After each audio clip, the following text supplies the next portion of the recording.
it is not in itself an end. We're not doing it for the sake of defense because we want to engage in some cerebral exercise. That's not the point here.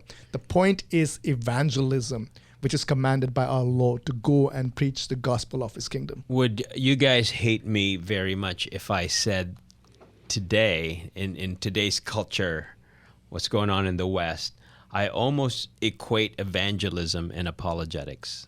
It's almost, I feel like in today's, all right, so let's maybe turn back the clock 2,000 years ago when the disciples were first proclaiming the gospel, the good news. It was a simple presentation.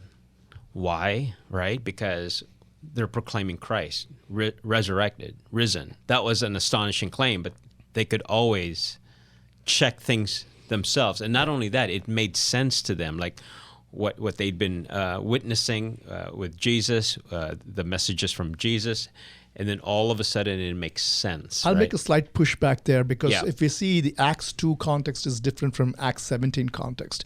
Acts 2 context is where we see Peter goes about talking about Jesus and he points to people and says, you crucified him, right? And 3,000 people are converting there. We don't see that in Acts 17. It's a different context altogether. But Paul is engaging in what we call today cultural apologetics. The reason why I would not equate evangelism and apologetics is because of the deficiency in certain methods of apologetics in our time.